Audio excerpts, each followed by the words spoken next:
bienvenidas a Levantarse. Empieza 24 horas tu mañana. Estamos arrancando en este día martes. Vamos que se puede, ¿eh? Con harta energía, ya en verano, muchos de vacaciones, un Santiago que está un poquitito más amable. Así que bueno, a ponerle buena energía, buena onda a esta nueva jornada. Vamos a revisar cómo estamos despertando. Martes 6 de enero, oye, el Día de Reyes, que es una tradición que acá en Chile no vivimos mucho. No sé si habrá mucha gente que la celebre, pero en el resto del mundo sí, ¿eh? Muchos lugares donde se festeja o donde se conmemora esta tradición que viene del cristianismo, que es cuando los Reyes Magos llegan al pesebre a ver a Jesús recién nacido. Nosotros estuvimos hace poquito celebrando la Navidad. Bueno, esto pasa días posteriores, el 6 de enero, y en muchos lugares hay regalos el día de hoy, hay comida especial y se celebra. Acá muchos utilizan esta fecha para desarmar el árbol de Navidad. Muchos dicen, en la fecha del Día de Reyes se desarma el árbol. No sé si habrá gente que hoy día tenga planificado aquello en su casa. Vamos a revisar imágenes de cómo estamos despertando con esa imagen ya de más claridad en Punta Arenas. Es una imagen habitual que tenemos a esta hora de la mañana. Y también aquí en la capital, que todavía está bastante oscuro, todavía no está tan clarito, está recién empezando a amanecer. Después de ayer, que fue un día bastante considerablemente más frío que los anteriores. Tenemos a esta hora 15,8 grados, es una mañana cálida, pero de nuevo la temperatura va a estar más o menos contenida. Vamos a llegar hasta los 27 por la tarde. Ayer fue bastante menos, pero de todas maneras no es ese calor abrumador que tuvimos la semana pasada, donde vivimos una ola durante unos 5 días aproximadamente, arriba de los 33 y hasta 35, 36, en algunos puntos 37 grados. Así que contenido agradable, 27 para hoy. La red de metro completamente operativa, el Quisco ahí en imágenes muy tranquilo hasta hora de la mañana. Vamos con estas imágenes y escuchando a Yuri, que está de cumpleaños, me cuentan, cumpliendo 62 años. Vamos a la pausa y volvemos de inmediato. Una tremenda fanaticada aquí en Chile, Yuri, así que felicitaciones para ella. Volvemos de inmediato. Disfruta de la gente que te pasa. ¿Qué estás haciendo en casa? Me marcho con mamá. 6 de la mañana con 10 minutos. Dame un beso, dice Yuri a esta hora, que está cumpliendo 62 años, por eso la estamos escuchando, le estamos deseando un muy feliz cumpleaños y estamos ahí en la Plaza de Osorno, que todavía está navideña, ¿eh? Todavía ese arbolito está con su decoración. Vamos a ver si es que empieza a ser desarmado prontamente, como está pasando en algunos puntos. Al menos en mi comuna ayer el arbolito estaba a medias, le estaban sacando los adornos ya para despedir definitivamente la época navideña. Y bueno, estamos saludando, que eso es lo bueno, la época de vacaciones. Mucha gente ya descansando y mucha gente preparando sus próximas vacaciones. Siempre tener esa luz de esperanza al final del túnel da energía adicional para vivir la rutina del día a día. Así que planificar vacaciones es una buena terapia. Vamos a otra cosa, 6 de la mañana con 10 minutos, va a cambiar ahí el reloj a 11 minutos, eso es, para contarles lo que ha marcado las últimas horas. Con esto muy preocupante, una vez más, una familia sufrió un violento asalto en su propia casa en la comuna de Maipú.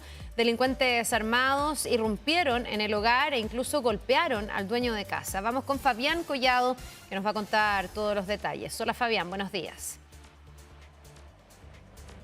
¿Qué tal, Carla? ¿Cómo te va? Muy buenos días. 10:30 de la noche el reloj marcaba ahí en el sector del pasaje Janequeo, en la comuna de Maipú, a la altura de la avenida Las Rosas, cuando un grupo de delincuentes, 6 antisociales, observaron esta propiedad, la cual eligieron para poder cometer el asalto. Lo primero que hicieron, se bajaron desde un vehículo, estos 6 antisociales, y posteriormente verificaron que la chapa de la reja perimetral se podía abrir, no estaba con seguro. Por lo mismo, no forzaron absolutamente nada.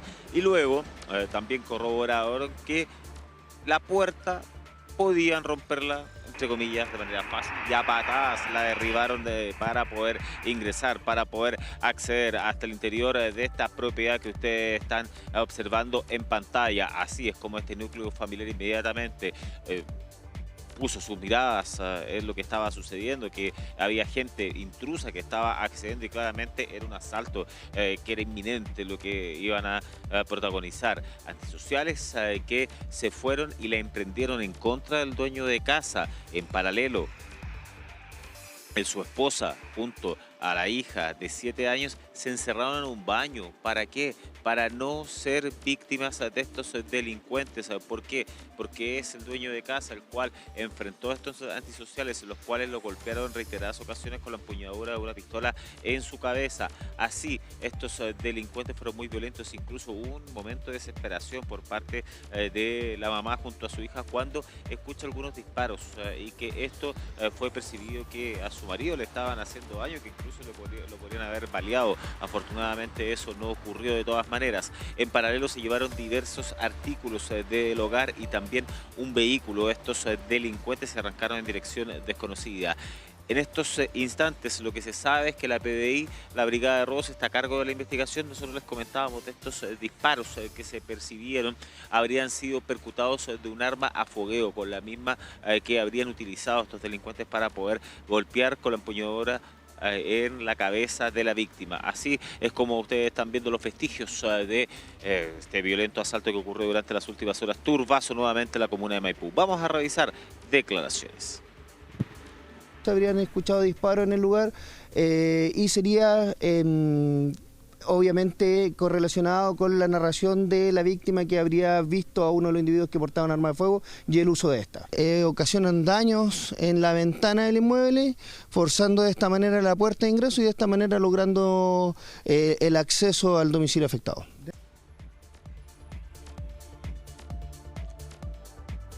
Delincuentes que hasta el minuto están prófugos. Hay evidencia que está siendo analizada por parte de Carabineros de manera preliminar y posteriormente por parte de la PDI, como esas cámaras de seguridad que son parte de la huida de estos delincuentes y que va a ser fundamental para poder ver hacia dónde arrancaron, qué es lo que hicieron estos delincuentes, ver los minutos posteriores de este violento asalto que ocurrió cerca de las 10:30 de la noche, violento turbazo que se repite en una de las comunas que se ha visto seriamente afectada por este tipo de delitos, que son asaltos o robos con intimidación, robos con violencia, con un grupo numeroso.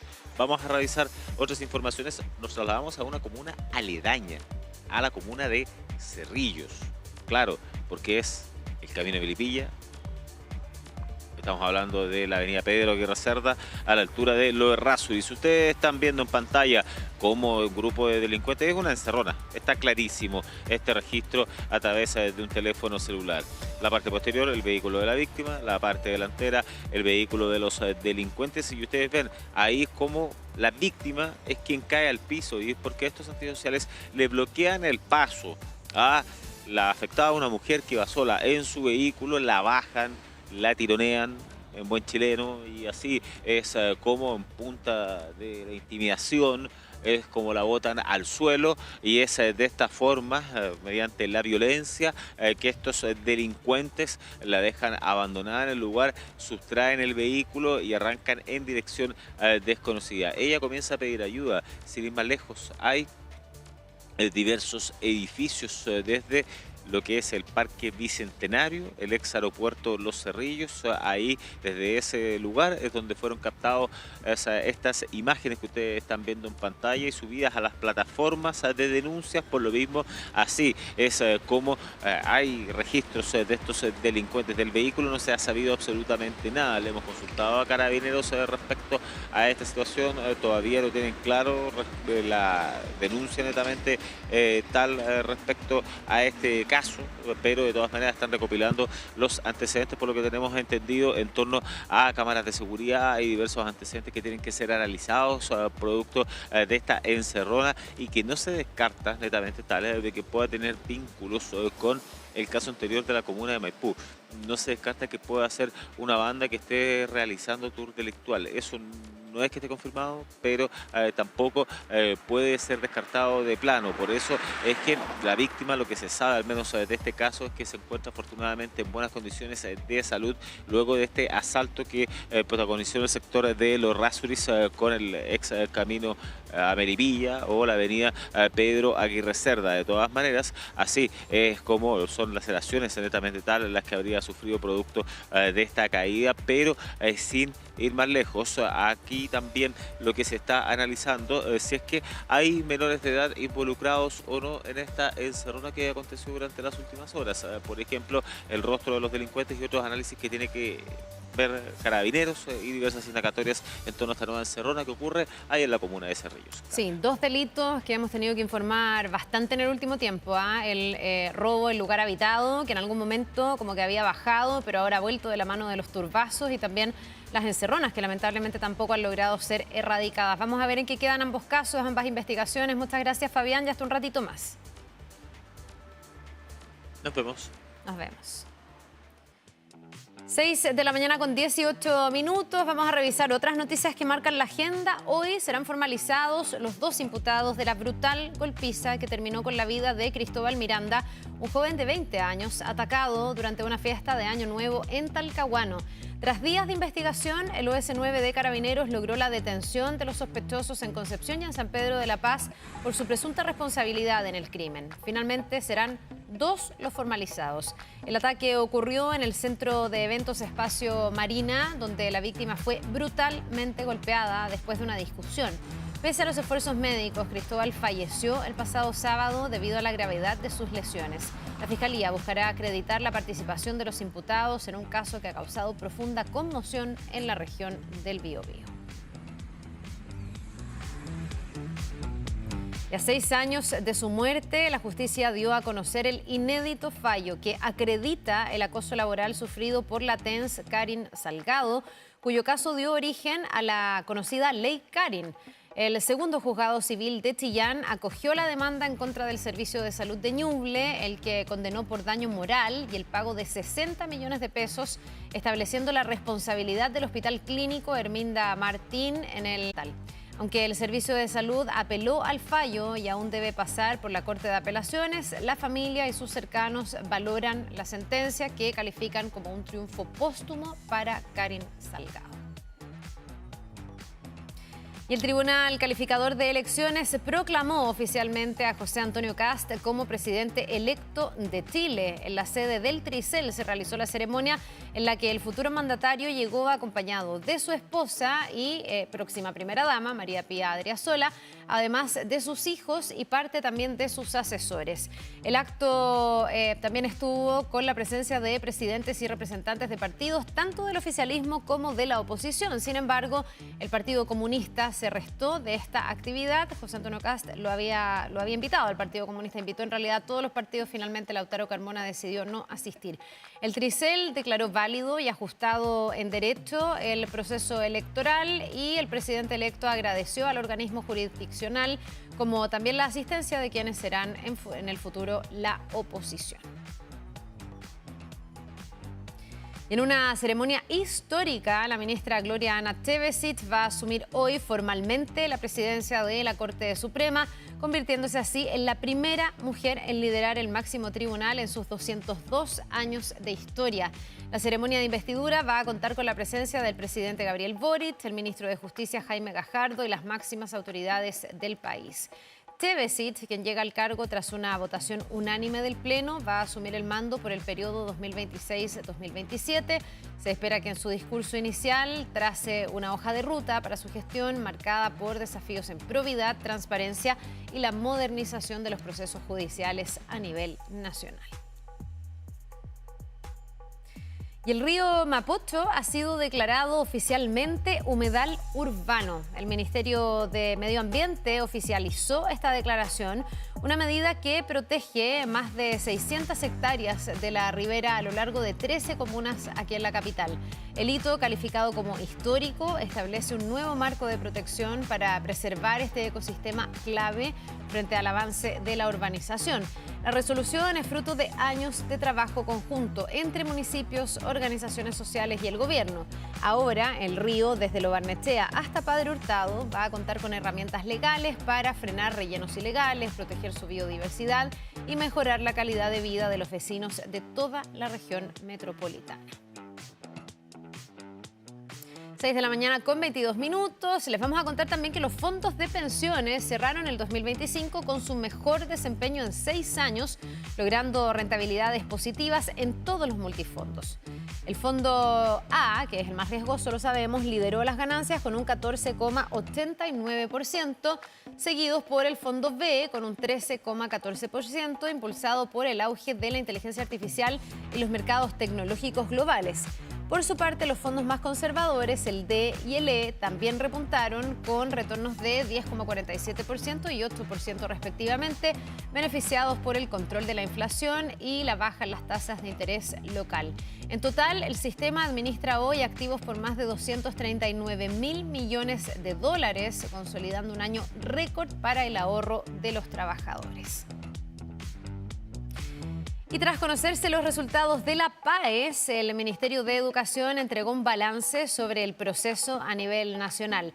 259.000 estudiantes rindieron la PAES este año 2025, el año pasado, y según el balance entregado por el Ministerio de Educación, los resultados son favorables en cuanto a que no existe una baja en los puntajes obtenidos. Sin embargo, la prueba de ciencia fue la única que muestra una variación negativa, un retroceso respecto del año pasado.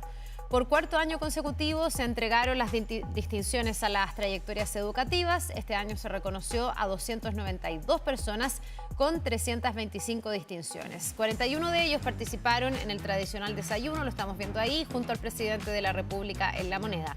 Las postulaciones ahora a la educación superior van a terminar este jueves 8 de enero a la 1 de la tarde y los resultados del proceso de postulaciones se van a conocer el día lunes 19 de enero a través del DEMPE. 6 de la mañana con 25 minutos, volvemos a nuestro país. Les contamos que un ciclista murió tras ser atropellado por un bus red en la comuna de Peñalolén. El chofer de la máquina perdió el control del vehículo y se estrelló contra un paradero y una casa. Vamos con Carlos Melín, que tiene más detalles y nos va a contar a continuación. ¿Cómo estás, Carlos? Buenos días. Hola, ¿qué tal, Carla? Muy buenos días a todos en sus casas. Lamentable accidente de tránsito que dejó a esta persona fallecida, un hombre que estaba circulando por el sector de Río Claro en la comuna de Peñalolén y que fue embestido por esta micro, por este bus del sistema Red, que en ese momento iba sin pasajeros. Tampoco habían personas esperando en el paradero, que se vio también afectado producto de esta situación. La vivienda de esta esquina se vio muy dañada producto de esta colisión, pero nadie en su interior resultó con lesiones a raíz de esto. El que saca la peor parte es este ciclista que se estaba desplazando por ese sector, que aparentemente había cruzado sin respetar la luz roja, y por eso es que el conductor de esta micro termina tratando de esquivarlo y por eso se desvía y por eso choca.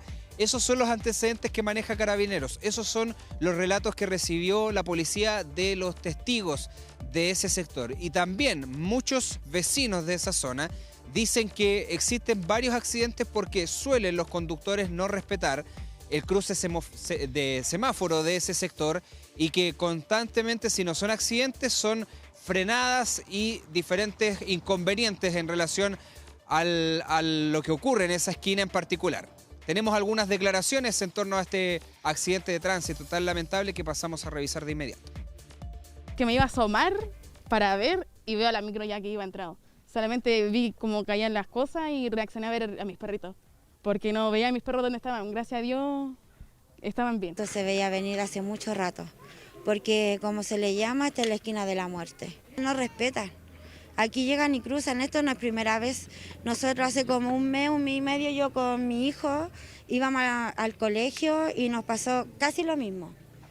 El conductor en estos momentos está como imputado, está detenido, pero va en la fiscalía la investigación que desarrolla de igual forma la CIAT por instrucción de ellos. O sea que el ciclista se habría pasado una luz roja. Eso es lo que va a parte de la investigación y se está determinando por la investigación que está desarrollando el personal de la CIAT. Sí, como ustedes escuchaban, el conductor de este bus del ex sistema Transantiago fue detenido inicialmente, aunque estaba sin alcohol en la sangre. Por lo menos lo que corresponde por parte de Carabineros es dejarlo en calidad de imputado, detenido en ese momento a raíz de esto, pero hay una investigación en curso encabezada por la sección de investigación de accidentes de tránsito. Como también en la comuna de La Granja, la policía está investigando otro accidente de similares características, porque un ciclista de 45 años falleció, pero atropellado esta vez por un camión en el sector de Avenida Punta Arenas, muy próximo a Américo Vespucio. ayer y a plena luz del día es donde ocurre esta tragedia, luego de que, según el relato de varias personas, principalmente del conductor de este vehículo de alto tonelaje, el ciclista aparentemente trató de adelantarlo y en ese momento, haciendo una mala maniobra, es que termina cayendo a la calzada y lamentablemente es atropellado por este conductor, quien también estaba bien, en normal grado de intemperancia, sin alcohol en la sangre, según pudo constatar Carabineros en el lugar. Hay muchas cámaras en esa intersección, cámaras públicas, cámaras privadas incluso, por varios accidentes que se han registrado también en ese sector y que van a ser cruciales para también la investigación en este contexto. Tenemos también algunas declaraciones antecedentes que pasaremos a revisar a continuación. Un funcionario municipal de la Municipalidad de La Florida transitaba en su camión trasladando escombros hacia el vertedero. Lo hacía por Avenida Punta Arenas y al llegar a la intersección de Avenida San Gregorio, un ciclista intenta adelantarlo, colisionando las ruedas delanteras del camión. Producto de ello pierde el equilibrio y cae al suelo, a raíz de lo que el camión con las ruedas traseras pasa sobre el ciclista, ocasionando la muerte de este. El conductor presentaría un normal estado de intemperancia alcohólica. Y en este caso en particular se pudo dar a conocer de que este ciclista atropellado no contaba con las medidas de seguridad adecuadas, en el sentido de que estaba sin el casco y sin elementos reflectantes también, así que también hay que tener mucha precaución, Carla, al momento de andar en este tipo de vehículos en todo lugar para evitar precisamente tragedias como esta. Menos se puede tratar de adelantar en un cruce también que es tan transitado como ese sector de la comuna de La Granja, que es el límite también con la comuna de La Florida, donde pasan muchas micros, muchos vehículos, camiones y donde desafortunadamente falleció esta persona en medio de este accidente. Dos accidentes que tienen a ciclistas como protagonistas, que dentro del funcionamiento de las ciudades muchas veces sacan la peor parte frente a vehículos más grandes. Ha habido una ley de convivencia vial que lamentablemente no ha evitado que todo esto ocurra. Hay un desafío en temas de infraestructura, pero también de la prudencia que se tiene que tener al momento de manejar. Gracias, Carlos. Vamos a seguir atentos a estos dos casos y cualquier cosa de regreso. Nos vemos. Hasta pronto. Hasta pronto. 6 de la mañana con 31 minutos. Vamos a actualizar la agenda internacional, muy atentos a lo que sigue ocurriendo en Venezuela. María Jesús Chakov ya está con nosotros aquí en el estudio. ¿Cómo estás, Jesús? Bienvenida. Buenos días, Carla, ¿cómo estás? También a quienes nos ven a esta hora, por supuesto, los ojos del mundo siguen puestos en todo lo que está pasando ahí en Venezuela, en Caracas, y vamos a revisar estas imágenes que se registraron hace algunas horas atrás, en la noche, porque ahí se reportaron diversos disparos. La gente empezó a reportar a través de redes sociales que escuchaban detonaciones, por ejemplo, también muchos motoristas, y todo esto cerca del Palacio de Miraflores, sede de gobierno ubicada ahí en Caracas. Según una fuente cercana al régimen chavista que citó una agencia de noticias, la agencia EFE, estos disparos habrían sido efectuados por las Fuerzas Armadas de forma disuasiva para derribar drones que dijeron eran desconocidos. En primera instancia se había hablado, por ejemplo, que podían ser de Estados Unidos, pero finalmente el gobierno de Venezuela, el régimen chavista, dice son desconocidos por parte de Estados Unidos. Tampoco se ha confirmado que estos drones fueran de ellos, por ejemplo. Así que, por supuesto, todo esto generó, además de confusión entre la población, también había algunos medios locales que decían que, por ejemplo, esto también preocupaba por el hecho de que recién, hace algunas horas atrás, había juramentado Delcy Rodríguez, y es por eso que algunos medios locales, por ejemplo, La Nación decía, el Nacional más bien digo, decía que habían especulaciones sobre un posible intento de golpe de Estado, pero finalmente aparece el régimen chavista diciendo que todo se encuentra bajo control, que no hubo enfrentamientos directos entre la población, por ejemplo, con estos disparos que se escucharon. Y también tenemos el momento en que se escuchan, en que estas personas están grabando ahí en Caracas lo que está sucediendo. Pasemos a revisar lo que ellos escucharon en ese momento. Mano, fuerte detonaciones aquí en Miraflores, no se sabe qué. Están saliendo unas luces hacia arriba. Hay fusil.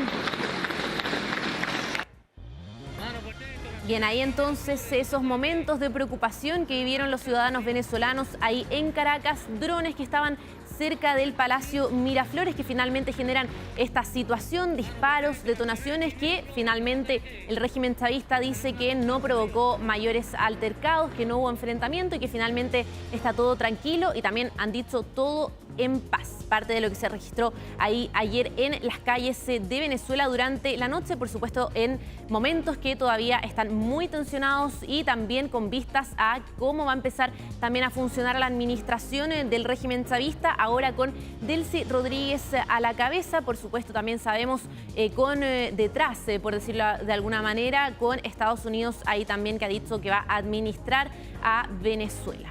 Vamos a avanzar con lo siguiente, por supuesto, siempre con los ojos ahí puestos en lo que está pasando en Venezuela. Ahí lo estamos viendo, María Corina Machado, porque ella dio la primera entrevista después de la captura de Nicolás Maduro, una entrevista que dio hace algunas horas atrás con Fox News, y durante esta conversación Machado, por ejemplo, repitió y prometió que va a volver a Venezuela lo antes posible. Sabemos que esto también lo ha dicho en otras ocasiones, especialmente después, obviamente, de haber ido a recibir a Noruega este Premio Nobel de la Paz que recibió en diciembre. Bueno, ahora repite entonces y promete que va a regresar a Venezuela lo antes posible en la medida que pueda hacerlo. También agradeció al presidente Donald Trump por las acciones ahí en Caracas, acciones que calificó de valientes, e incluso aseguró también que cuando ella recibió este Premio Nobel de la Paz, que en realidad lo recibió en primera instancia su hija, porque María Corina Machado no había alcanzado a llegar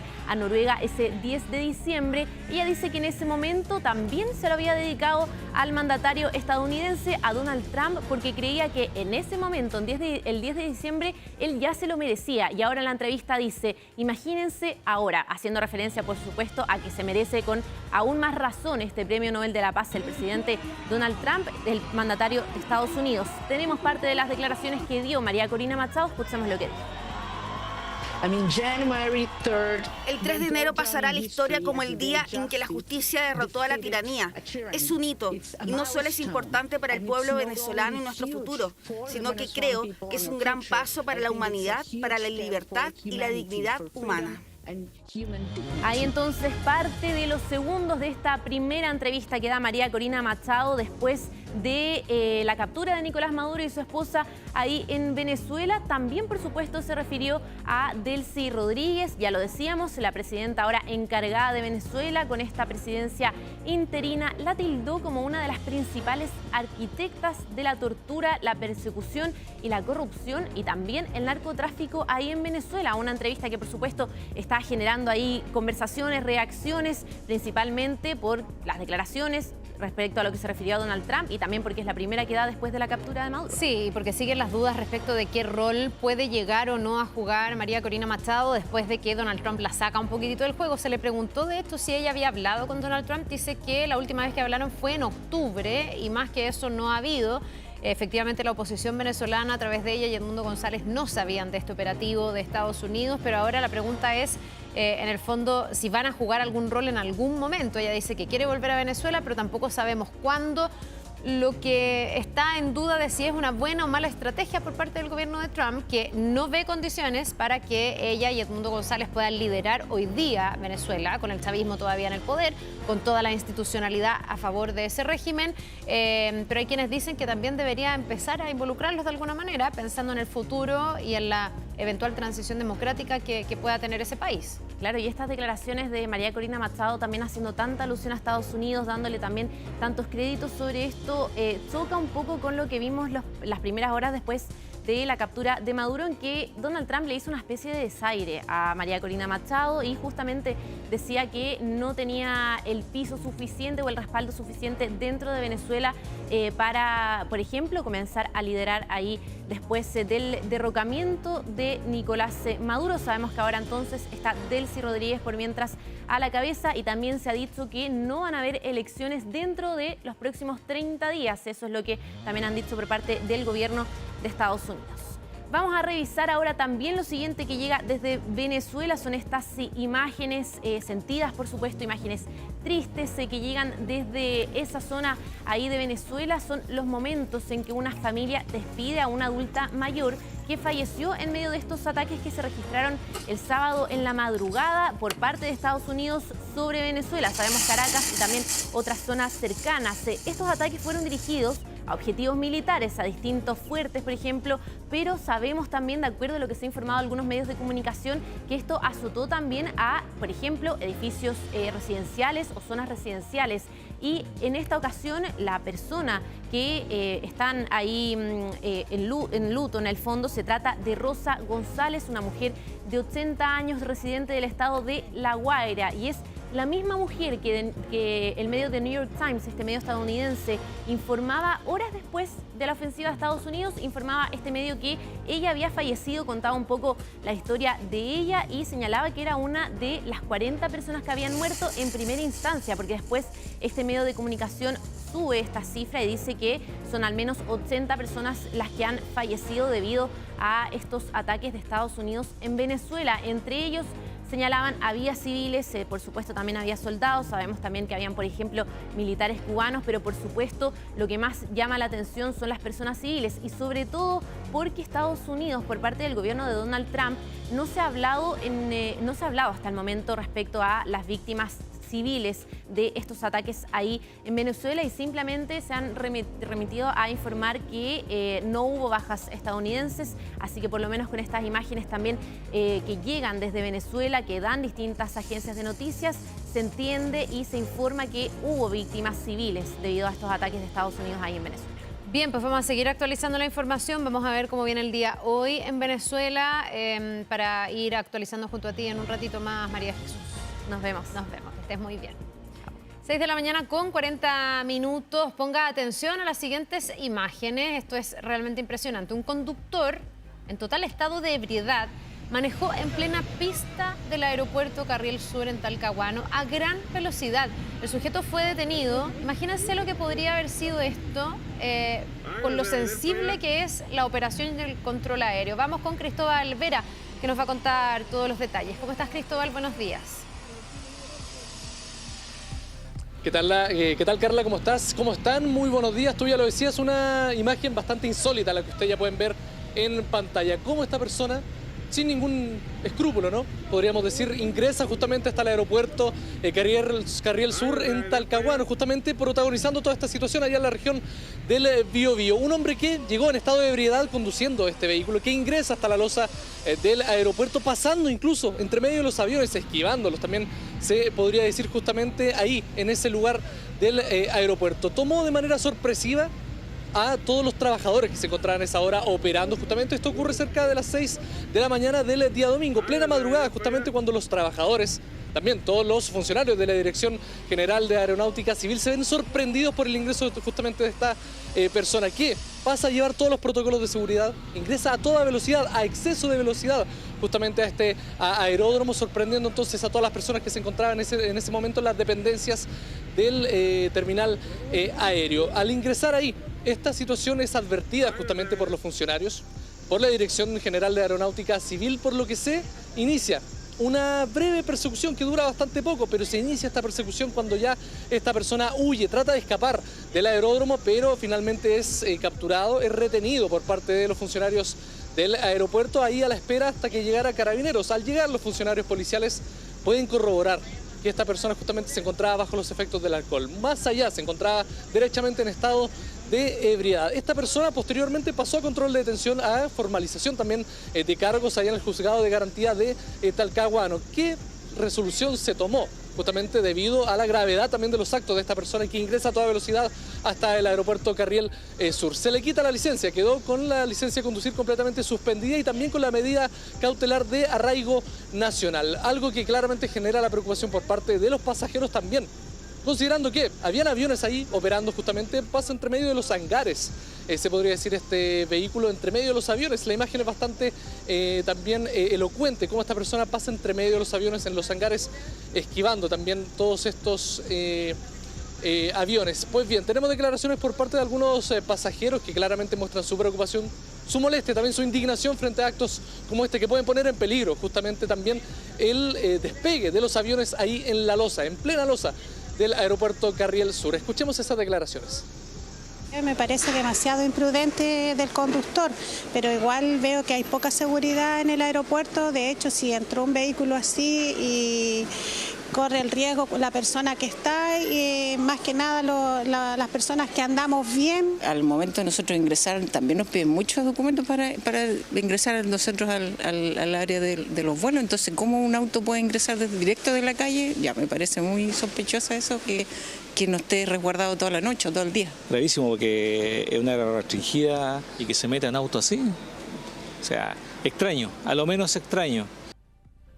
Sí, tiene harta razón ahí la gente cuando dicen, bueno, pero ¿qué pasa con los controles, con la seguridad? Aquí hay una primera cosa que es la responsabilidad de esta persona, como de todas las personas que insisten en manejar en estado de ebriedad o bajo la influencia del alcohol, que es algo que evidentemente tiene que tener una sanción penal y social. Esto no puede pasar.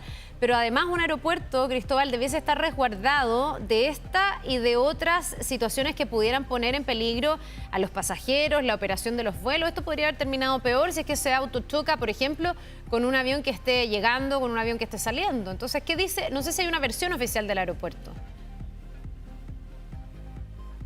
Por lo menos desde la Dirección General de Aeronáutica Civil, usted ya lo podrán también ver en pantalla. Emitieron un comunicado en el cual dan a conocer que justamente al momento del ingreso de este vehículo, que ingresa a toda velocidad de partida, eso es lo primero, ingresa a exceso de velocidad, pero dicen que ahí los funcionarios que tenían que tomar este control, ¿no?, a la entrada, no eran parte de la Dirección General de Aeronáutica Civil. Además, dicen, informaron desde la DGAC que están investigando también las razones, las causas de por qué termina ingresando esta persona hasta el aeropuerto.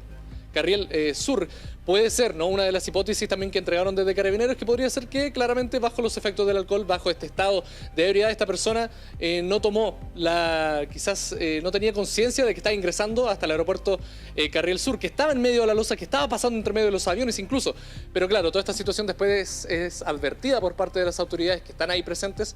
Se inicia esta breve persecución ahí al interior del aeródromo, que termina entonces en la retención y posterior detención ya con la colaboración de Carabineros. Se está investigando la razón de por qué termina ingresando hasta el aeródromo, que Carriel Sur allá en Talcahuano. También se investigan las razones de por qué fallaron los protocolos de seguridad.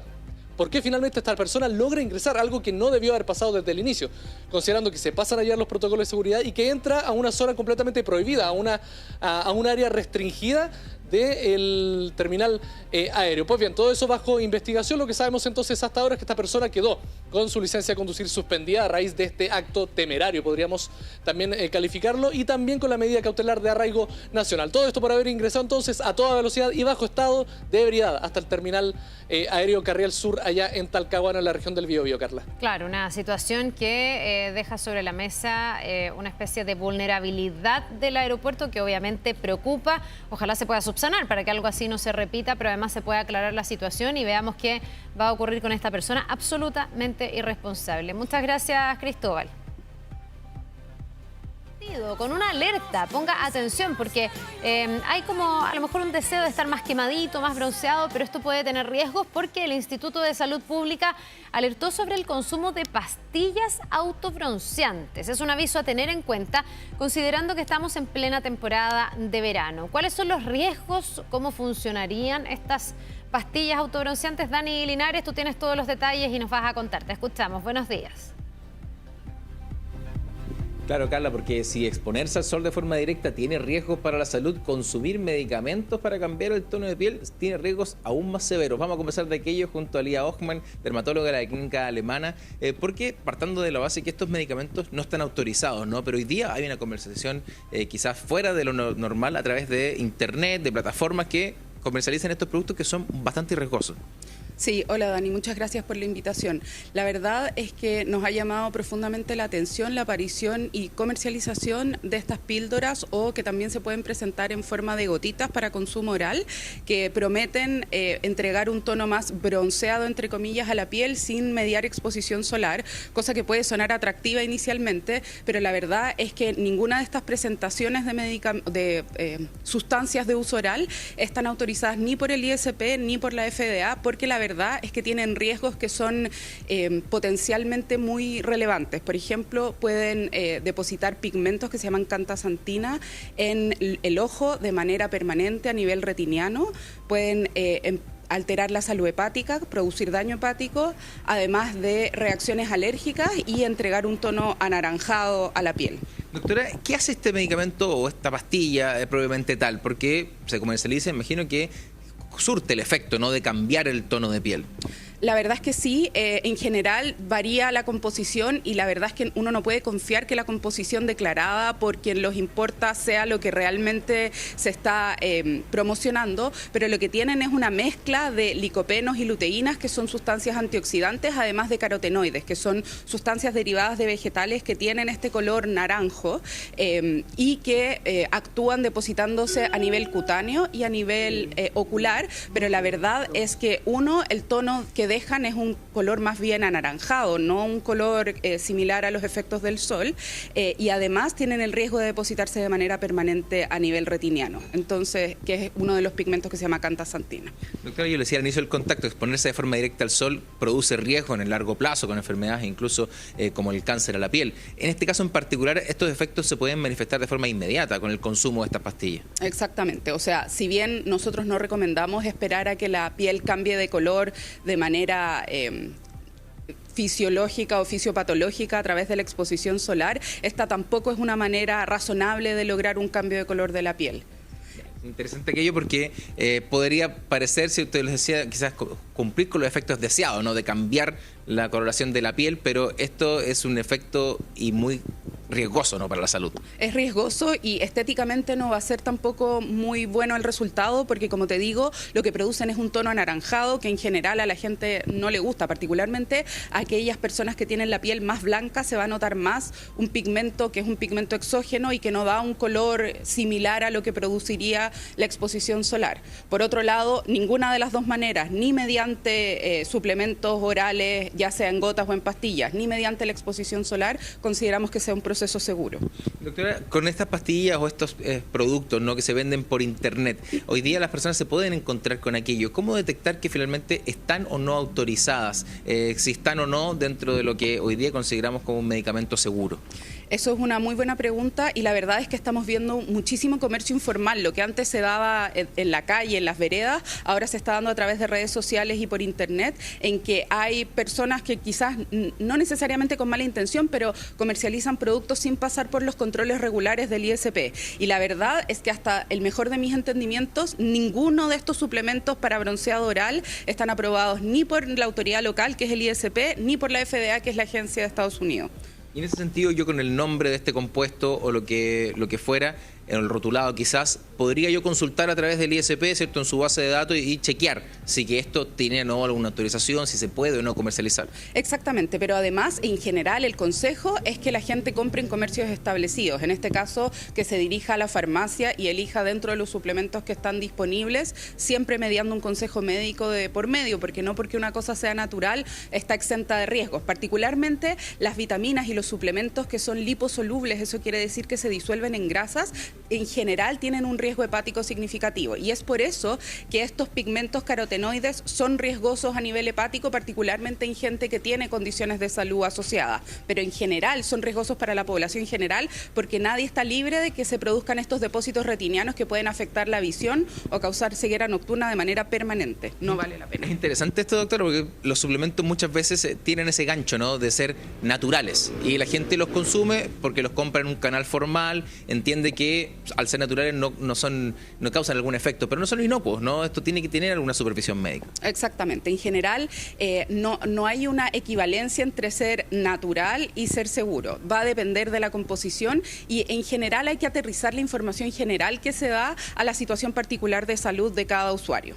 Doctora, le invito a que ampliemos esta conversación a Carla, que está en el estudio con algunas consultas. ¿Cómo está, doctora? Buenos días. Por más que se han hecho muchas campañas contra el bronceado y el riesgo para la piel, sigue siendo como, no sé, una aspiración el estar un poquitito más bronceado, más dorado, y por eso también proliferan este tipo de productos que ya entendemos no están autorizados y que tienen muchos riesgos. Ahora, yo le quería preguntar si son solo pastillas que en el fondo entran al organismo o también uno debiese tener cierto cuidado con los autobronceantes en crema, o ahí es diferente, porque también me imagino que hay una absorción por parte de la piel. No sé si ahí también podría haber riesgos o cómo diferenciar. Esa es una excelente pregunta, Carla. Las pastillas las sustancias específicamente para las cuales el ISP emitió la alerta están relacionadas con cápsulas y gotas para consumo oral. En general, con los autobronceantes tenemos una historia que es mucho más benigna. Me estoy refiriendo a las distintas presentaciones en spray, en mousse, en crema, que producen mediante DHA un cambio de color de la piel para imitar lo que sería un bronceado natural de manera mucho más segura. Entonces, yo de todas maneras aconsejaría que la gente que compre productos autobronceantes para uso tópico, es decir, sobre la piel, los compre en comercio establecido, porque nuevamente hay una proliferación de comercio informal con productos que no tienen certificación ni autorización del ISP para su uso como cosmético. Pero el uso de autobronceantes de manera tópica es segura y de hecho es la manera que nosotros recomendamos junto con el maquillaje y los fotoprotectores con color para cambiar el tono de la piel y adquirir ese bronceado fascinante pero sin sol. Ya, o sea, sería la mejor alternativa. Si yo me quiero ver bronceada, no exponerme al sol porque eso sabemos que es acumulativo y me puede generar un riesgo de cáncer a la piel, y no tomar estas pastillas, pero el autobronceante, ahí puedo tener una alternativa. En el fondo, para la gente que efectivamente quiere darle un color distinto a su piel. Exacto, sí. Ya, ¿y hay cómo elegir, perdón, ese autobronceante? ¿Hay unos que puedan tener más riesgo que otros? ¿O en realidad lo que tenemos en el mercado está en el fondo autorizado y tiene ciertas garantías? Porque también debe haber autobronceantes en crema que se venden en mercados informales y ahí lamentablemente estamos teniendo un descontrol y se están vendiendo estos productos riesgosos. Exactamente. Nuevamente, la recomendación es elegir productos que se vendan a través del comercio formal, y hay dos líneas de productos en el fondo. Están los autobronceantes que contienen DHA, que modifican el color de la piel de manera interna y progresiva, y están cada vez más alternativas y formatos de maquillaje para uso facial y corporal. Están los fotoprotectores solares con color, que nosotros los recomendamos ampliamente porque además son mejores fotoprotectores en el sentido de la calidad de la protección y la amplitud de longitudes de onda que cubren, y existen maquillajes corporales, por ejemplo para las piernas o para la zona del escote, que proveen un cambio de color temporal, por ejemplo para algún evento que uno quiera tener y que quiera contar con una piel más oscura. En general, todos los autobronceantes que se venden en el comercio formal, en lo que varían es en el olor, la presentación, el formato, la intensidad de cambio de color, pero son todos seguros y son todos recomendables. Doctor, y respecto al uso de aceites bronceantes, porque hay gente que utiliza estos productos que aceleran el efecto, ¿no? Dice, ¿para qué va a estar tomando sol 3 días? Sí, con 2 días usando este aceite va a generar un efecto mucho mayor. Eso también tiene un riesgo de incluso de quemadura, no propiamente tal. Exactamente. Hay que tener ojo con las mezclas de productos porque muchas veces hay autobronceantes que tienen un efecto bronceador porque tienen un factor de protección solar muy bajito, por ejemplo un factor 8, y ahí tienes razón, es como un mal negocio nuevamente porque te entrega una protección incompleta, le da a la gente la sensación de que está haciendo algo para proteger la piel, pero te expone a quemaduras solares con todos los riesgos de aumento del riesgo de cáncer de piel, fotoenvejecimiento y todas las alteraciones de salud y estéticas que se producen en la piel. Por lo tanto, si vas a usar un autobronceante, la idea es que entiendas que tiene que tener un factor 30 o superior, si es que lo vas a usar en el contexto de exposición solar o en tu día a día en las zonas expuestas de la piel, y que elijas un fotoprotector con alto factor si es que tu autobronceante no tiene factor solar. Doctora, le agradecemos estos minutos y aclarar importantes dudas, ¿no?, que se pueden generar, sobre todo cuando la oferta está ahí, ¿no? A la oferta ahí, al alcance de la mano, a un clic de distancia, con productos que no son seguros, que no están autorizados por el ISP. La recomendación es buscar todos estos accesorios, ¿no?, productos del verano en canales autorizados y dudar, ¿no?, de estas soluciones mágicas porque pueden generar efectos en la salud que son gravísimos, tal como escuchábamos ahí en la conversación. Gravísimos. Saber que incluso te puede afectar la visión, por ejemplo, no consumir esas pastillas que no están autorizadas, un llamado que ojalá tenga harto eco, harto impacto y que desincentivemos esos mercados que son además irregulares, que no cuentan con ningún tipo de control ni fiscalización. Gracias a la doctora, gracias Dani, que tengan ambos un muy buen día. Nos vemos. Nos vemos, buen día. 7 de la mañana con 22 minutos. Vamos a ver cómo va a estar el tiempo. Oye, Iván Torres, tú habías dicho que los protectores solares con color eran mejores. Miren, la doctora te ha concedido el punto. ¿Cómo estás? Muy bien. Y otra cosa importante es protegerse del sol pero no tener heliofobia, porque hay gente que tiene heliofobia y significa ¿Qué es eso? fobia A ver. al sol. Ah, fobia al sol. Claro, Ya. hay gente Tampoco que- nada de sol No, porque necesitamos un poquitito de vitamina Necesitamos D. la vitamina D, Sobre todo las obviamente. mujeres. Sobre todo las mujeres, exactamente. Lo ideal siempre es en la mañana, tempranito, tomar el Siempre sol. lo ideal es el justo medio. El justo medio, claro. Es verdad. Así que hay que cuidarse. Vamos a ver de inmediato. Ayer la máxima fue 22 grados y Bueno, 4 ayer el décimas. sol estuvo totalmente esquivo y al final fue más frío de lo que se había visto, o menos Nosotros caluroso. dejamos 24 grados, llegamos a 22.4. Nos faltó 1,6, se los quedó debiendo, después se los... Algún día Ya. se los pagaré ese grado. Estoy Ahora, segura que en los próximos días pero en ahora, algún desde el momento punto se de vista pagará. internacional, está ¿Ya? dentro del pronóstico aceptado. Ah, porque A nivel tienen un rango de internacional, 2 sí, grados. ¿no? 1,9. Ese 2 es el grados, margen de error. Más o menos, el error. Iván, no te lo Estuvimos vamos a acertados cobrar, no te preocupes. internacionalmente. No te Yo sé que preocupes. usted sintió frío, sí.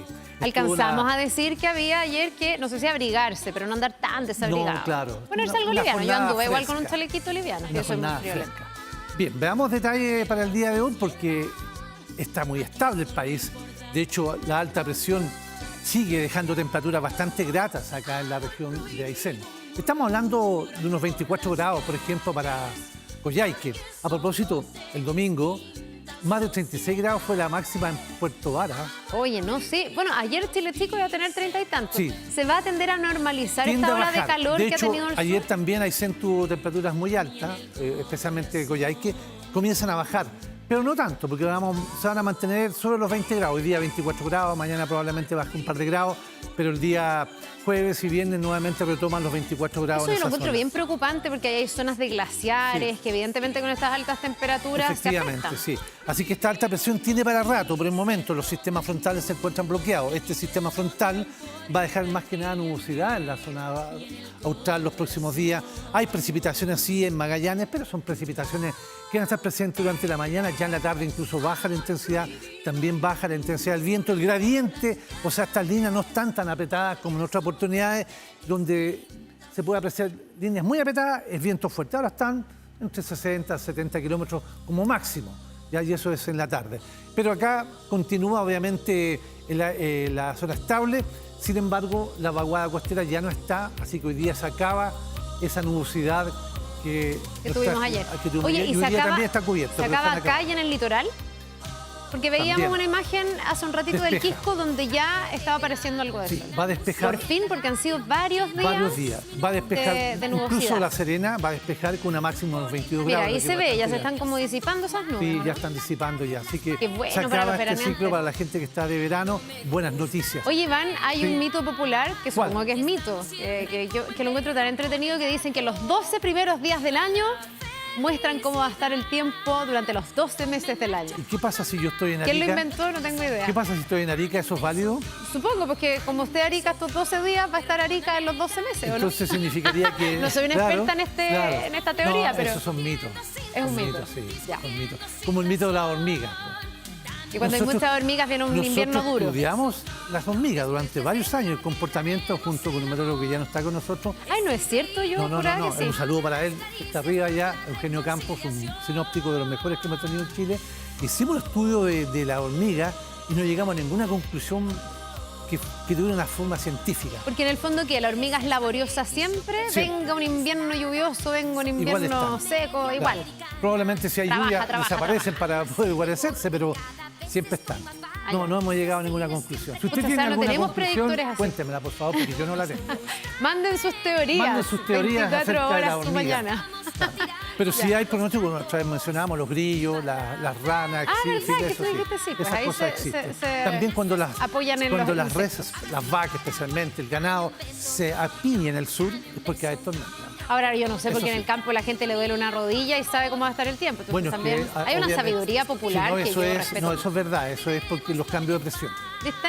Alguna persona la fe. O sea, hay una cosa, una ciencia Sí. popular. Empírica. Empírica popular. Bien. Oye, ya, vamos al tiempo. Vamos a a ver, lo ¿cómo va a nuestro. estar hoy? Veamos cómo está el día de hoy, porque le estamos dando lata, señora. No, está Cielo entretenido. cubierto en este instante en la capital, pero va a despejar y esperamos una máxima 27, 28 grados. Entre 26 y 28 grados en la región metropolitana. Hoy. Pero, siempre hay un pero. Veamos qué pasa en los Yo próximos estoy atenta días. al jueves, porque el jueves dijiste que podía haber Claro. gotas. Mira, 13:30 eso mañana contraste. miércoles, 14:25, y aquí me detengo algunos segundos. Va a estar nublado a la capital, cubierto el sector de la precordillera. Volvemos a lo mismo de ayer. Se esperan algunos chubascos, incluso podría haber hasta tormenta eléctrica en Cordillera y tal vez en San José de Maipo puede sentir algunos truenos, relámpagos, porque es un núcleo en altura o baja segregada que va a afectar el día jueves, especialmente durante la mañana. En el centro de Santiago yo creo que no cae nada. A lo sumo caerá una gota en la mañana. 10 de la mañana, yo estoy parada en la Plaza de Armas. ¿Me va a caer una gota o no me va a caer una gota? No pasa nada, no. Si le cae una gota va a ser al lado sur. Ya, 10 de la mañana y estoy parada en Las Condes, sector ahí oriente le podría de la caer capital. en la mañana. Ahí sí. Pero estamos hablando de cifras menores. Pero llevo un paraguas, ¿no? Nada. Sin embargo, San José de Maipo, que tiene una configuración especial, podría tener chubasco prácticamente durante toda la jornada, especialmente Lo que pasa más arriba de San José. ahí hay un clima de montaña en el fondo. Así que ahí nomás. Porque el resto de las comunas, por ejemplo, Melipilla, nada. Sector de Curacaví tampoco. Y más abajito hay como Vizcachas, ¿no? Vizcacha está muy cerca de la precordillera. Podrían caer algunos goterones ahí, pero en general está orientado hacia el sector de la precordillera el día jueves en la mañana y parte de la tarde en esa área. Acá para Las Condes, como dices tú, en la mañana podrían caer algunos goterones, pero de sin importancia. Y tú dices que hasta truenos. Pueden haber, claro, porque esto es un núcleo en altura. Los núcleos en altura o baja segregada son inestables. La nubosidad que está en ellos se llama cumulonimbos, que son las típicas de tormenta. ¿Ya? Fue la que estaba afectando el día de ayer la nubosidad cuando habíamos dado ¿verdad? Pues sí, mojado. dijiste. Claro, esos son cúmulos o cumulonimbos que dejan caer precipitaciones muy intensas. Acá no son tan intensas como en esa zona, Como en por Venezuela o algunos minutos. Ya. Bien. Oye, destiña el jueves, después Sí, de todos los otros 32, días que entran 31 como... y 30 ya con que temperatura. tengo la impresión que si descontamos el jueves, entramos como a la normalidad. A la normalidad, claro. Después de la ola de calor no, y después de ayer, que estuvo mucho más fresco. 32,7 es la ola de calor ahí, 3 días sobre ese valor y no se va a nadar. Allá estamos en 32,7 porque estábamos en 32,2. Sube. Empieza a subir. Empieza a subir. ¿Cuál es el mes más caluroso? ¿Enero? ¿O febrero? Enero. Enero es el que tiene los registros. Estadísticamente enero. Claro, pueden haber excepciones. Diciembre tiene temperaturas muy altas, pero no alcanza a ser Bueno, lo vimos como recién, promedio. Sí. en la ola de calor. Ya, pero como mes, el más Como mes, cálido, más cálido estadísticamente es enero. Ya, pues, a prepararse para Bien. nuevamente tener calor, El pero jueves también con este bache el jueves. Va a estar con nubes. Va a estar con nubes, ya. No es para salir con abrigo, no. Pero va a estar fresquito. Dicen que va a venir con paraguas por si acaso. ¿Quién dijo eso? Yo creo que tú deberías patentar un paraguas pequeño para esos días en que no Sí. sabemos si llueve o no llueve. Unos chiquititos que se puedan guardar. Que no moleste, Que no moleste. pero que nos haga ser precavidos. Gracias, Iván. Nos vemos, Que que te estés vaya bien. muy bien. Nos vemos. Vamos a otra cosa, 7 de la mañana con 30 minutos. Ponga atención, hay un estudio del CERNAC que revela que las mujeres concentran el 66% de las deudas. Sin embargo, son mejores que los hombres a la hora de pagar. ¿A qué se debe esta diferencia? Vamos con Sofía Carrizo, que nos va a contar todos los detalles. ¿Cómo estás, Sofía? Buenos días. Claro, Carla, es relevante lo que arroja justamente este nuevo informe del CERNAC en su tercera versión relacionada a todo al año 2024, el cual quiere dar cuenta de cómo se endeudan las personas fuera del sistema tradicional bancario a través de proveedores financieros, como por ejemplo cajas de compensación, al igual que cooperativas, entre otros. Bueno, un estudio abarca aproximadamente 69 proveedores financieros, el cual arroja en total que actualmente en Chile, bueno, en el año 2024 también, existen más de 2,17 millones de personas que tienen algún tipo de deuda.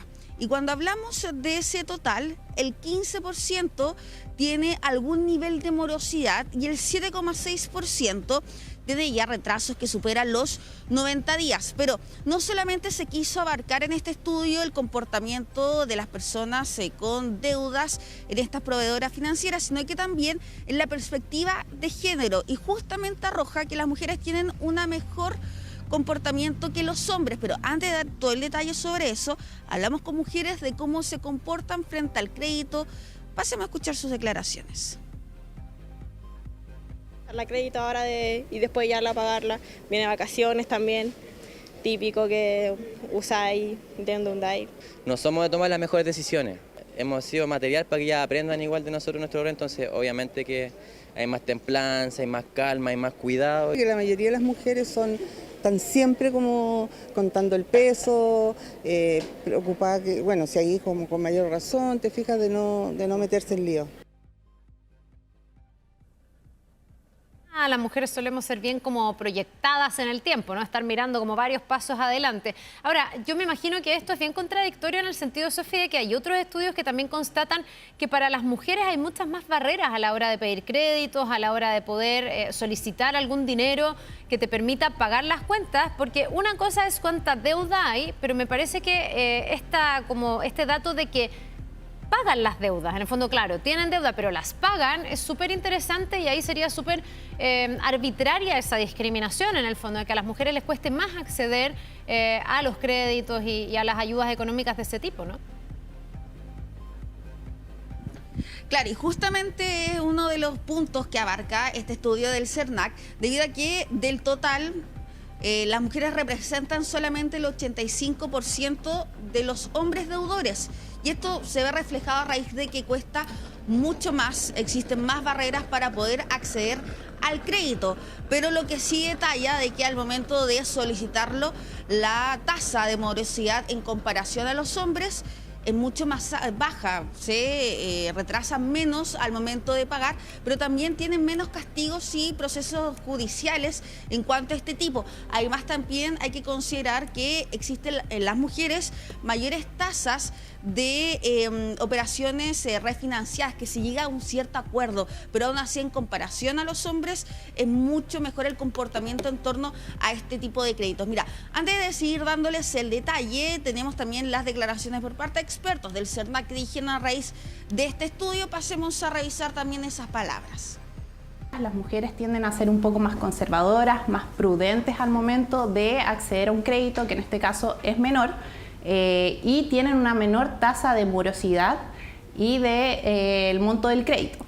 Antes de pedir un crédito o comprar a crédito, la recomendación de CERNAC es pensar si se necesita comprar el producto o contratar el servicio ahora o puede esperar y ahorrar.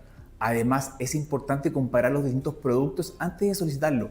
Este servicio cuenta con la herramienta gratuita del comparador de créditos de consumo, que se encuentra disponible en nuestra página web.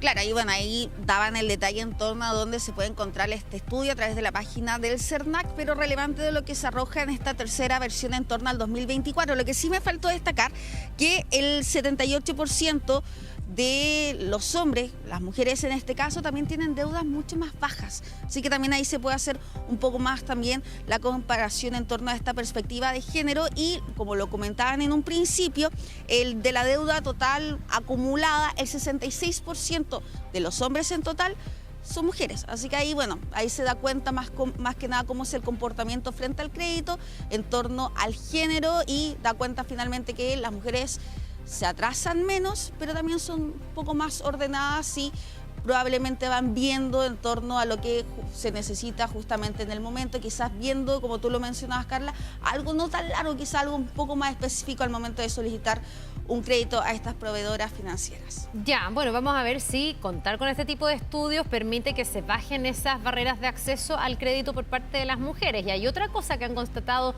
otros estudios, Sofía, que hay una doble discriminación, que hay este impuesto rosa. También a las mujeres les pasa que hay productos que solo por ser rosado, por ejemplo, son más caros. Entonces también me imagino que eso significa que el dinero que se requiere para acceder a ciertos bienes es mayor y si no te dan el crédito te cuesta pagarlos. ¿Y por qué no te lo dan si en el fondo lo vas a pagar? Aquí me imagino que todos estos estudios en conjunto pueden hacer que el mercado, los bancos, las entidades prestadoras vayan replanteándose el por qué no hacer que la mujer sea tan sujeto de crédito como un hombre, que estamos viendo aquí que hay diferencias, no estamos inventando, estamos basándonos en los estudios, ¿verdad?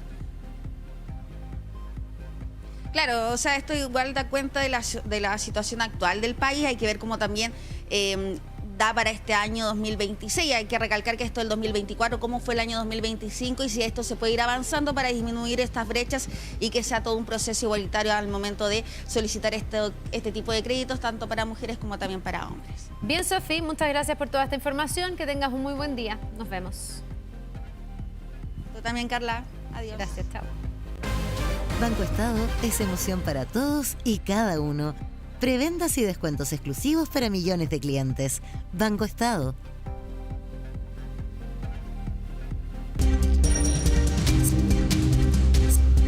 Maduro ante la justicia.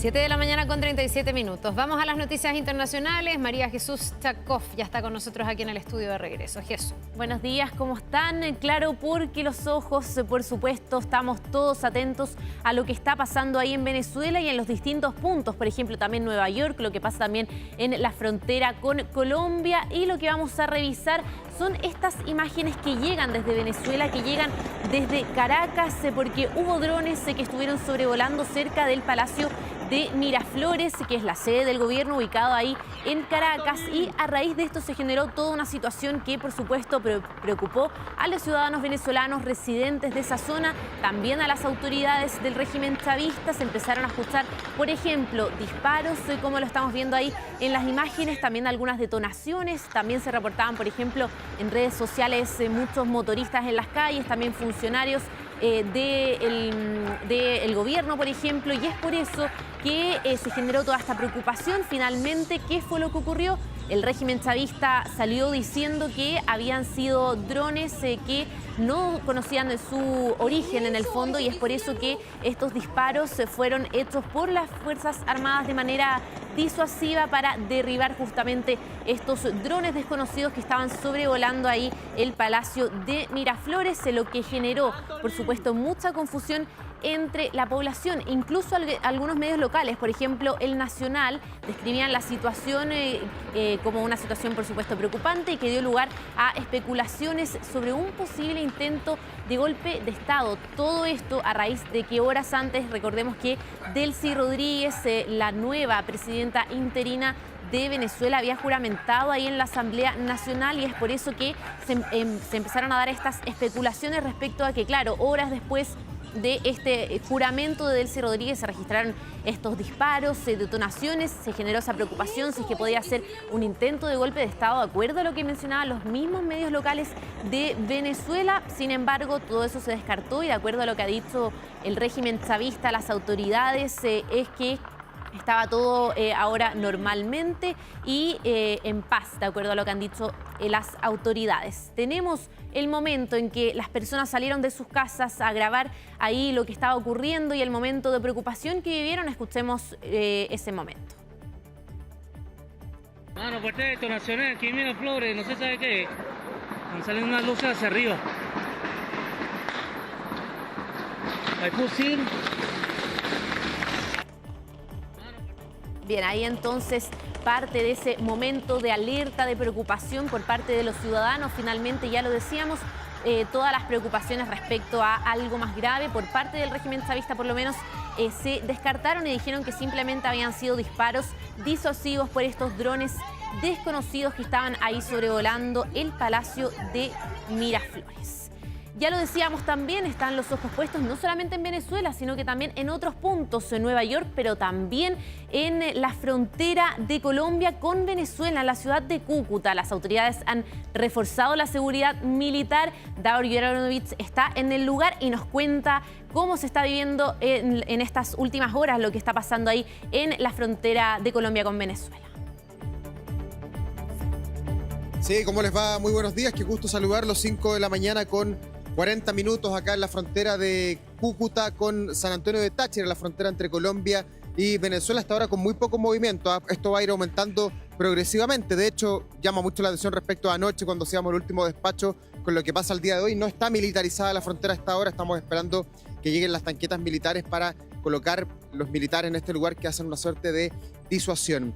¿Qué se espera para las próximas horas? Bueno, que continúe este flujo migratorio que es bastante ajeno a lo que es la realidad que hemos visto el día de ayer en Venezuela, en Caracas, con estos disparos en el Palacio de Miraflores, también lo que ha sucedido en Nueva York, ya que a la hora en que se transmitía el juicio y que daba la vuelta al mundo, acá la vida continuaba, era todo absolutamente normal, la gente muy ajena, con mucha distancia, siguiendo el minuto a minuto de lo que ha sido este juicio a nivel mundial y también lo que sucede en Venezuela, pero sí muy preocupado de lo que es su vida cotidiana, de que rogaban y decían, cruzamos los dedos para que ojalá en las próximas horas no cierren esta frontera, porque este paso, el paso Simón Bolívar, es el único hoy día que permanece abierto, es el más grande además entre Colombia y Venezuela, y es acá donde se da un intercambio económico, que esa economía pequeña. La gente viene acá a Cúcuta, trabaja, recoge dinero para poder comer literalmente y luego se regresa a Venezuela. El flujo migratorio ha seguido siendo constante, pero el que es propio de todos los días prácticamente en estas zonas donde las ciudades son hermanas, donde un par de metros nomás separan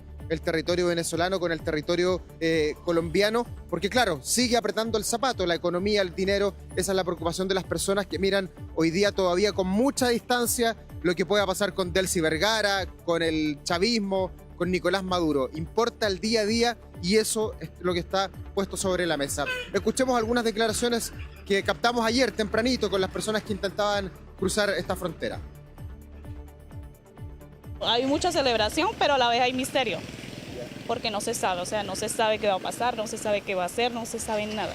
Y esperemos a ver el cambio realmente que pueda suceder en Venezuela, ¿no? Lo que realmente nosotros los venezolanos queremos es que vuelva a ser la Venezuela antes. No podemos celebrar porque va a haber represión, pero las personas están felices, no se crean eso de que las personas están tristes. Ya, oye, es bien elocuente lo que dice la gente, Davor. De hecho, ha habido una especie de amenaza por parte de este gobierno encargado de Delcy Rodríguez de reprimir aquellas manifestaciones y en el fondo una advertencia a no apoyar esta incursión que ha tenido Estados Unidos con la extracción de Maduro desde Venezuela. Ahora, parece bien contrastante lo que tú has visto ahí en la frontera, con cierto nivel de normalidad en la entrada y salida de las personas, con lo que pasó ayer con estos drones que entran al espacio cerca del Palacio de Miraflores y las fuerzas de seguridad que en el fondo reaccionan con disparos. ¿Cuál es el nivel de alerta, de alarma que hay realmente hoy día? A lo mejor en Caracas es más fuerte que en otros puntos. ¿Cómo has percibido el tema de la seguridad en Venezuela hoy? Sí, a mí me ha llamado la atención como la desidia que tienen los venezolanos en torno a lo que está pasando y tiene mucho que ver, y esa es la percepción con la que me estoy quedando, de que en Venezuela no hay absoluta libertad de prensa. Se escuchan las radios, se ven los canales de televisiones que son del corte chavista, que son autorizados por el ex gobierno de Nicolás Maduro, pero por el régimen y por la cúpula. Entonces ellos no tienen la capacidad de informarse, de saber probablemente en algunos estados de Venezuela qué es lo que pasó anoche en Caracas. La fuente de información que tienen es el voz a voz, el TikTok, que algunos se pueden conectar gracias a que tienen sistemas en los celulares que les permiten saltar las vallas impuestas por el régimen, pero la información no corre, no circula de manera fluida, y los que cruzan todos los días a Colombia, que es un país democrático, que es un país libre, donde sí hay absoluta libertad de expresión, la verdad es que vienen a trabajar, a ponerse detrás de un mostrador, a tratar de juntar los dólares o los bolívares para poder volver a su territorio, pero no están en el día a día en la coyuntura que sucede en Venezuela, en Estados Unidos o bien acá en Colombia. Recordemos que ayer el presidente Donald Trump por tercera vez en 48 horas amenazó al presidente Petro y veladamente dio a entender que podía haber una incursión en Bogotá, en el Palacio Presidencial, para que el presidente Petro continúe por la misma senda del presidente Maduro. Eso, imagínate a nivel mundial cómo ha sido tomado. Yo ayer intentaba buscar declaraciones sobre qué opinaban los colombianos sobre una eventual intervención norteamericana y la verdad es que nadie sabía de lo que le estaba hablando. Tenía que explicar temprano en la mañana, porque la verdad las noticias, bueno, vieron todos la caída de Maduro, pero ahí se quedaron y no han seguido esto por capítulos como lo estamos siguiendo nosotros, que nos impresionamos con cada una de las noticias y de las cosas que van marcando esta historia entre Colombia y Venezuela, y también con un Estados Unidos muy pero muy presente. Por ahora, todo el plan de contingencia que hay elaborado para el sector fronterizo se mantiene stand-by. Si hay que activarlo, se va a activar el corredor humanitario, los refugios para los migrantes, también las zonas de descanso, pero la verdad es que acá la frontera todavía continúa con absoluta normalidad y con la presión migratoria que existe todos los días por el intercambio comercial que hay entre ambos países. Pero algo vinculado al tema político, a la caída de Maduro, todavía no se aprecia en este paso fronterizo. Perfecto, muchas gracias, Davor. Por supuesto, vamos a mantener ahí el contacto y vamos a reconectar más adelante. Gracias, Davor. Buen día. Vamos a avanzar también con información que llega desde no, más bien relacionado a Venezuela, pero relacionado también a María Corina Machado, que hasta el momento se ha sabido que se mantiene ahí en Noruega. Ella dio finalmente una entrevista, la primera que da con los medios de comunicación después de la captura de Nicolás Maduro y todo lo que pasó esa madrugada de sábado que hemos estado revisando durante los últimos días. Durante esta conversación en Fox News, Machado prometió nuevamente, porque también lo había dicho antes cuando llegó a Noruega, a Oslo, para recibir o para esta ceremonia del Premio Nobel de la Paz, se dijo que volverá a Venezuela lo antes posible, una promesa que ya lleva algunas semanas, desde ese 10 y 11 de diciembre más bien, que llegó a Oslo para toda esta ceremonia del Premio Nobel de la Paz. También agradeció al presidente Donald Trump por las acciones que calificó de valientes que se realizaron ahí en Venezuela, en Caracas, y también la posterior captura de Nicolás Maduro y de su esposa Cilia Flores. Aseguró María Corina Machado que ella, cuando recibió este Premio Nobel de la Paz, ya se lo había dedicado, o creía que Donald Trump era la persona que tenía que recibirlo. Ahora lo repitió e incluso dijo durante la entrevista que ella ya lo creía en ese momento y decía: imagínese ahora lo que pienso en el fondo, que haciendo referencia a este Premio Nobel de la Paz que cree que debería haber recibido el presidente de Estados Unidos. Tenemos las declaraciones, o parte de las declaraciones, de María Corina Machado durante esta primera entrevista que da a los medios después de la captura de Nicolás Maduro. Escuchemos lo que dijo. El 3 de enero pasará a la historia como el día en que la justicia derrotó a la tiranía. Es un hito, y no solo es importante para el pueblo venezolano y nuestro futuro, sino que creo que es un gran paso para la humanidad, para la libertad y la dignidad humana.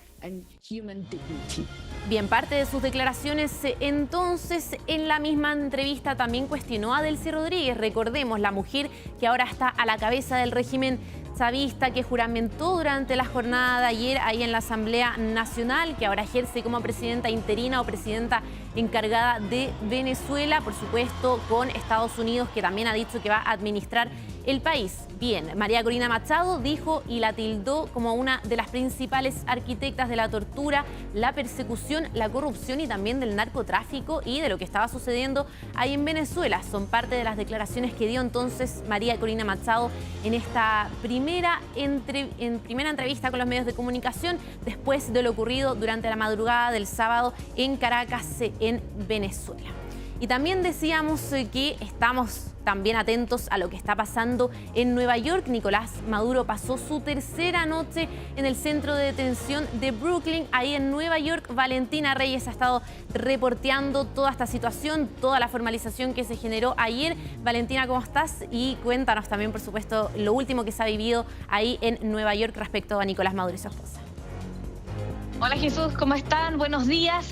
Los saludamos desde la ciudad de Nueva York el día después de esta audiencia de lectura de cargos. Fue breve, ¿no? Solo 40 minutos para una jornada muy intensa, porque comenzó temprano con el traslado de Nicolás Maduro desde este centro de detención en Brooklyn hacia el Palacio del Tribunal del Distrito Sur. Ahí pudimos ver a un Nicolás Maduro esposado, siendo transportado en helicóptero también a su esposa Cilia Flores, perdón.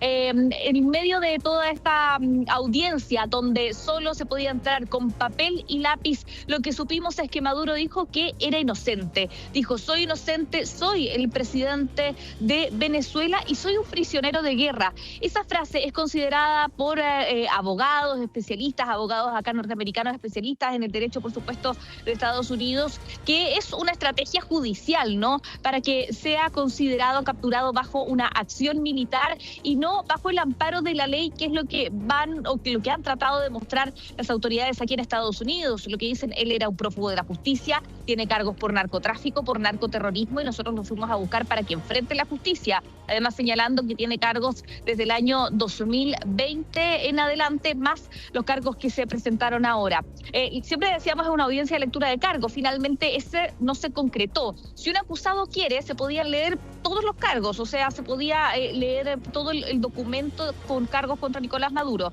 pero él señaló que le habían hecho un resumen y que prefería leerlos después en calma. Ahora bien, se vio una ilustración de esta audiencia, ¿no? De Nicolás Maduro con audífonos para que pudieran traducir, por supuesto, todo lo que estaba pasando ahí, también para él poder ser traducido. Lo que también nos enterábamos el día de ayer es de los abogados defensores. ¿Quién es el abogado defensor de Nicolás Maduro? Barry Pollack. Él ha defendido a Julian Assange, el fundador de Wikileaks, en un caso de espionaje. Y el abogado de Cilia Flores es Mark Donnelly. Él es un abogado que se señalaba ayer en las crónicas y en sus reseñas, conoce el sistema por dentro porque trabajó en el sistema público, por decirlo así, antes de pasar al sistema privado. Pero de los abogados solo se supo ayer, por lo tanto, lo que esperamos es una defensa que va a trabajar desde ahora en adelante, ¿no? No había un trabajo anticipado frente a este caso contra Nicolás Maduro y contra Cilia Flores. Les decíamos, la jornada se desarrolló en 40 minutos, a pesar de que durante toda la mañana estuvimos pendientes, sobre todo por estos traslados en helicóptero, por estas nuevas imágenes de Nicolás Maduro, en donde comentábamos, se le vio más abatido de lo que pudimos observar en las imágenes que se publicaron el día sábado, cuando recién fue detenido.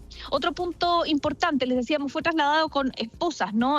Por lo menos se veía esas imágenes con las manos esposadas.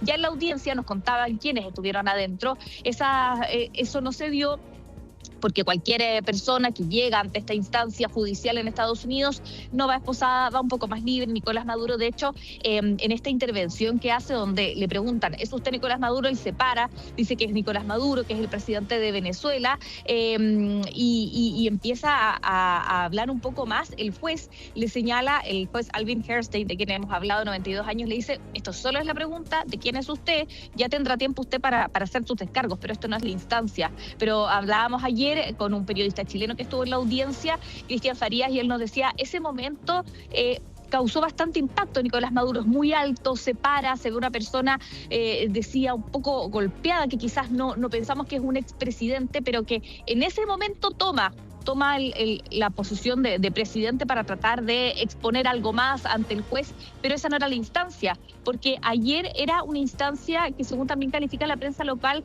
se podría definir como una instancia judicial muy de procedimiento, no era la instancia definitiva.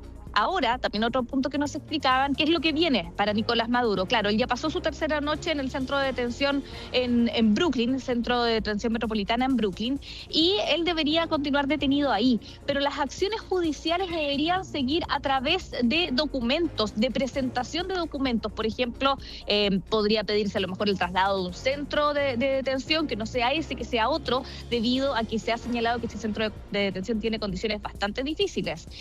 O también, otro punto importante, se podría alegar la inmunidad de Nicolás Maduro. O lo que ayer ya deslizó el abogado defensor de Nicolás Maduro, Barry Pollack. Él señalaba que acá la detención no habría tenido las características de legalidad, por lo tanto también podrían alegar eso. Y esto de prisionero de guerra se señalaba que podía ser también una estrategia, de lo que alcanzaron a conversar con sus abogados defensores, una estrategia de la defensa. Así que lo más probable, lo que nos señalaban, es que sigamos teniendo novedades de este caso, pero quizás a través de documentación, no a través de audiencias como estas, hasta el 17 de marzo, cuando se fijó la segunda audiencia, a menos que los abogados defensores quizás puedan solicitar alguna, esto se autorice, ¿no? Y se dé una audiencia antes del 17 de marzo. ¿Cuándo podría llegar a juicio? De hecho, no antes de un año. Eso también es lo que se ha reportado según la prensa local. Nicolás Maduro, Cilia Flores continúan detenidos en Nueva York, continúa el proceso judicial acá, por supuesto, en torno a lo que pasa con el ahora expresidente de Venezuela. Ya, vale, vamos a seguir bien atentos a todo lo que está ocurriendo con el destino judicial de Nicolás Maduro, al mismo tiempo y en paralelo lo que está pasando en Venezuela. Muchas gracias y seguimos en contacto durante la jornada. Un abrazo, que estés muy bien.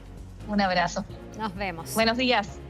Y contigo, María Jesús Chacov, también. Seguimos muy atentos a todo lo que sigue marcando la agenda internacional. Muchas gracias. Nos vemos. Ahora. Vamos a ir a algo que se desarrolla a esta hora, cuando faltan 4 minutos para las 8 de la mañana. En Valparaíso ha comenzado el desalojo de 52 casas en las tomas en la franja fiscal, que están ubicadas ahí en el límite de Quilpué y Villa Alemana. Hans Christiansen, nos vas a contar todos los detalles, a ver cuál es la situación hasta ahora. Te escuchamos. Buenos días.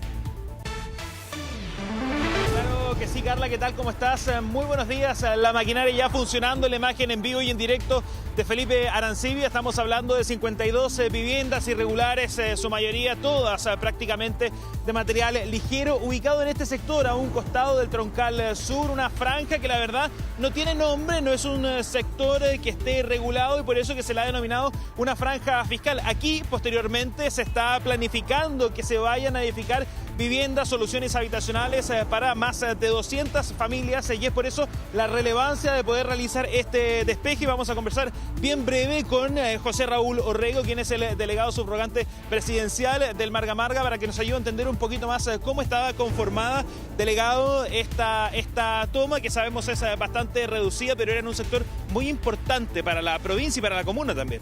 Así es, estamos hablando de una franja fiscal, como bien dijo usted, en lo que vendría siendo el límite de Villa Alemana y Quilpué.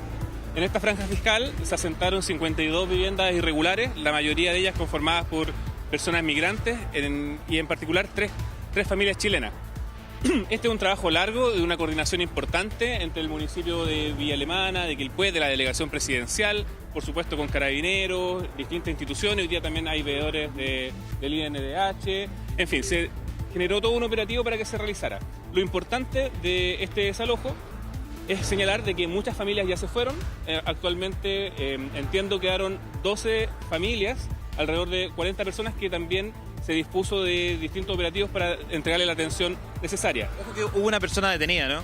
Hubo una persona detenida, precisamente, que se sabía que era como la más conflictiva del sector, y la detención fue por amenazas y agresiones a un vecino, y Carabineros actuó rápidamente. No hemos tenido otra situación de ese tipo hasta el momento. Y en el fondo, también para señalar, esto se hace necesario, puesto que este terreno que se emplaza va a permitir facilitar y avanzar en el proyecto de 260 viviendas de carácter social. Y eso no se podía avanzar por esta situación que tenemos actualmente. José Raúl Orrego, delegado presidencial subrogante entonces de la provincia del Marga Marga, en medio de lo que son estas labores de despeje, la denominada franja fiscal en el límite de la comuna de Quilpué y Villa Alemana. Carla, nosotros le vamos a estar tomando el pulso a cómo sigue evolucionando esta situación, a diferencia de otros desalojos. No hemos visto, por ejemplo, algún tipo de confrontación entre carabineros y algunos de los pobladores. Lo relatábamos recién, la gran mayoría salió con anterioridad de este lugar y solamente hubo un vecino que tuvo un conflicto de amenazas con otra de las personas habitantes de esta misma toma en este sector, y es por eso que finalmente se le detiene. Nosotros nos vamos a quedar en el lugar, vamos a ver cómo sigue avanzando esta situación y eventualmente también toda la labor del enrejado de este mismo sector para que no se vuelvan a tomar esta franja fiscal. Bien, vamos a volver en nuestro canal 24 horas, Hans, con esta situación que por lo menos hasta ahora se produce sin ningún contratiempo y con bastante tranquilidad. Muchas gracias, nos vemos. Quedan solo segundos para las 8 de la mañana. A esta y otras noticias vamos a seguir muy atentos en Canal 24 Horas y en TVN los va a seguir acompañando el Buenos Días a Todos. Con Yuri, que está cumpliendo 62 años, nos vamos despidiendo. Que tengan un excelente día martes. Nos vemos.